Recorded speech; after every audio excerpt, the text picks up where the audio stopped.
Hi everybody, this is Nikki, and I wanted to share my calibration factor really quick because I'm starting to get a few questions about how I use it and why I use it and how I calculate it, whatever.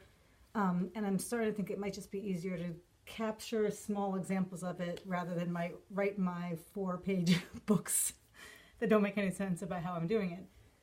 So even though I look a lot like Rambo, which I'm aware of, but don't care. I'm going to try to show you really quick. So here is the scenario. I drank a coffee in auto mode before starting my exercise. Nasty habit, I know, but I do that. And because my blood sugar at the time was maybe a 120, and I had been out food shopping with my mom, I thought maybe I should have my coffee and not cover it.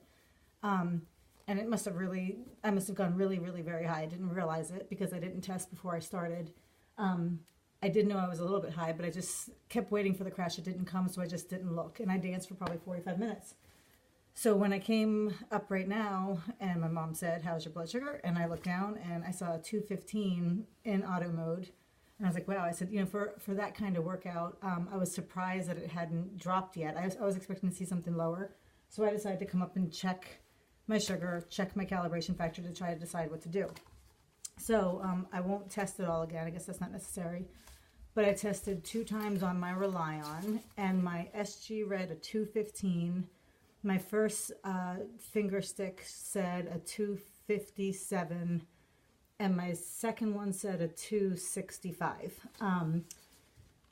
Then when I calculated those two, the first one was a 5.8, a 257 meant a 5.8, a 5.5, and a 260, whatever it was like a 5.8. So I've told you in other videos that my blood sugar at stable is a 5.5. So even though I've just finished exercise and my sugar is high, what I can figure out from my calibration factor is that right now I'm not a 250 and dropping, I'm a 250 and stable. And I'm guessing that's because I was in auto mode and because my sugar must have gone really high. But I'm not, I mean, usually exercise really, really pushes me down. And oftentimes at a 250, I just got to wait it out. But today I'm going to make a different decision, and that is because I'm coasting at a 250. I'm not going anywhere anytime soon. So what I will do is I will go ahead and exit auto mode, and then I will do my my correction bolus in manual because I'd like to bring it down. That is my goal. And I'll say, just because I've done another video about the underperforming, auto mode bolus. And when I put in that correction in auto mode, it wanted to give me about a 2.1.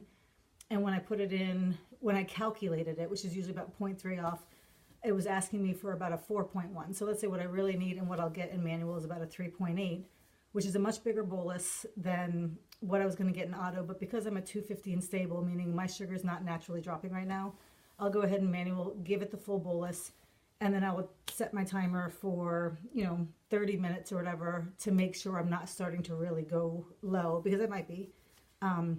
But that's how I use my calibration factor. So thank you very much. Have a good night. Bye.